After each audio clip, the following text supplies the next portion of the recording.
Hi everybody. Thought I would just do a quick early review on the 2024 Toyota Land Cruiser. So, sorry, we're on a busy street. You're gonna hear some cars go by. So we've been on the list to look at the Land Cruiser for over a year. These are really hard to come by. We had a 97 Land Cruiser at one point. We always loved that car, always been kind of a fan of the Land Cruiser. Really didn't like what they did with the styling after the 97 model. I think in 2000 they changed it and it just looked like a Lexus LX.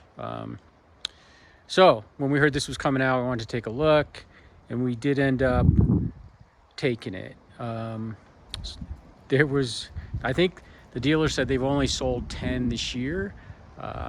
There were people waiting to see if we would take it or not. I think they had 3 come in, but they had a line of people waiting to see if we take it or not. And we did. Why did we take it? Really didn't intend to take it because of the motor. It's the 2.4 liter hybrid turbo, or turbo hybrid. My car, my white Mercedes AMG, was making, I mean, that's a 400 horsepower car. It really didn't see us going to a 4-cylinder powered car, but it makes 300 and something horsepower. It makes 427 foot-pounds of torque. I drove it, and I've driven my car for the last 6.5 years. That was a really fast car. I was lucky not to get in trouble with it. It was really more power than I needed, but I got my fill. I had fun in that car. This has plenty of power for me. For what I want to do right now, I'd like to get back to doing more camping and backpacking. My car wasn't a dirt road car. The Land Cruiser pedigree is all about off-roading. So this fits that more. I wasn't looking for a big horsepower car. We live on a pretty good hill. Some of you know we live close to 9,000 feet. I've driven it on a bunch of hills. You know, we're in Colorado, high altitude. This car's fine. I've never felt like I really had to get into the gas pedal to maintain speed coming up the hill. When I say coming up the hill, Denver and the dealership is probably 3,000 feet down from here. That's about 5,000 feet. We're close to 9. A lot of hills between here and there, no problem. So I'd say this car has plenty of power. I think the jury's still out on the 4-cylinder. We'll see what the durability is like. I trust Toyota. There aren't a ton of brands that we would buy. Toyota's one of them. Reliability's got to be important, and I'm betting that Toyota's not going to put a Chromie engine in their Land Cruiser. So I just trust that they did their testing, and it's going to be solid. I can't believe I have a Land Cruiser with a 4-cylinder motor, but like I said, so far so good. I know a lot of people have a hard time with that. Like I said, after my first drive, I told the guy I thought it needed 50 more horsepower, but I think it's fine. I mean, I think everything needs a little more horsepower. But so that's a lot about the motor. Car's great, drives great, handles great. Sorry, the sun's gonna just create a lot of glare here. I like the style. I mean, I feel like I'm coming from a race car to an SUV, but I'm curious to see if Land Cruiser has respected their pedigree. Land Cruiser, to me, I think to everybody, is durable, off-road, reliable tank. We've been to Africa. The Land Cruiser was the car in Africa. That's the car those guys wanted to drive on safari, was Land Cruiser. So I'm assuming that they didn't forget that when they built this car, that they kept that in mind. Yeah, I mean, it's got locking differentials, front and back. It's got a electronically disconnectable sway bar. So it's got the things you would expect from a Land Cruiser. And I'm assuming that it's gonna hold up on some significant off-road driving. One other thing too, going back to my car wasn't a great winter car. It was all-wheel drive, and it did fine with good tires. Didn't do very good in deep snow, but I drove it for 6 years, 6 winters, and it was okay. But I'm looking forward to having something a little better in the snow, which this should be. All right, let me show you the inside. I just have those carpets down. I just had the dogs out for a drive, but that's the rear. It's pretty good with the creature comforts. I think this isn't the base model. This is, I think, I'm not sure what they call this, but there's a, I think they call it the 1958 or 1959, which is the base model. And then there was the first edition, which was the first edition that was released, which I think is a little more trimmed out than this version.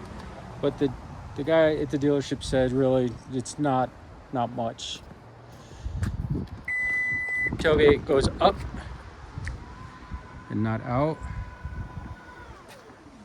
It did not come with a rear cargo mat, but they did have that in stock. The other floor mats are, the rubberized WeatherTech type mats. Those won't have to be replaced. Sorry, there's my finger.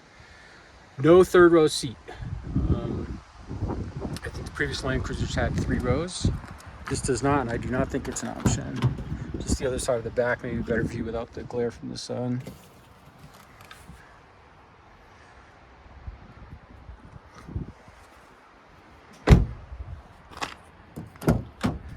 Passenger.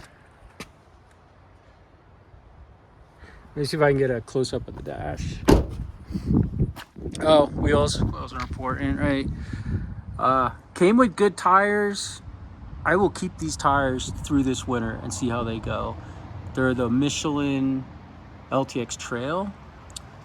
We run the Michelin LTX Mud and Snow on the G-Wagon. That's a good tire. This has a little more aggressive tread than the regular LTX. I don't think it's a snowflake, but most new cars we get, first thing we do is swap out the tires. But I think these are good. I think these are going to be fine for this winter. So there you go. I think it's a good tire. Something about new cars and tires, I'm always disappointed or surprised at the quality of the tires the new cars come with. But these are, if they're anything like the LTX, these should be great. We've always gotten really good mileage on the LTX. So happy with this tire. I'm just looking to see if there's a snowflake. I don't see a snowflake on this tire. So this is probably just an all season without the snowflake.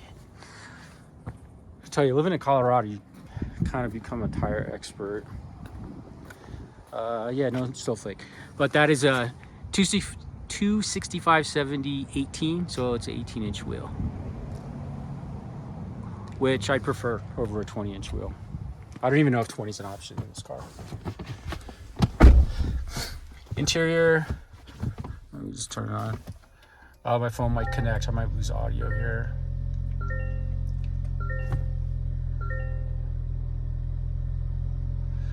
A lot of cars, the infotainment system is it can often be an odd size and oddly placed, but I think they did a really good job with this. I think the 1958 model, if that's the right word for it, is has a smaller screen. I think they call this the 12-inch screen. And even since, let's see, my car was 2018. Even since 2018, there's a huge difference in the bells and whistles. Clancy liked Mary's image. And it really is nice. Clancy loved Mary's image. Is great. I'm just starting to get into the features. It's a thick book, but it's obviously there's 100 settings you can access either through this system or these screens or through this display here. And this is a touch screen. I don't want to touch it because I don't want the phone to connect to it if it hasn't already. So let's just quick look at the interior. I've driven it 300 miles, I think. That's it. I'll do another review if I get it off road and tell you what that's like. But so far, thumbs up. I mean, I really like it. It's going to be a good car for us. Oh, well, I think of it. One other comment, the gas mileage. So it's a hybrid. One knock if you review this car is gas mileage, and yes, it's not great. I think they say 20 to 25 or 23 to 25. I think I'll probably see in 20. It's the first tank. I haven't even put gas in it yet, so this is just the first tank, but I'm expecting to get about 20, which that's not very good gas mileage, so that's a negative for the size motor. I wish it got better gas mileage, and I wish it had a little bit bigger gas tank. I'm thinking the range on this car might only be about 320 miles. So that's negative. Clancy loved Mary's image. Really happy. I think it's going to be a great car. If you have any questions, let me know. Hope you're all doing well. Thanks. Bye.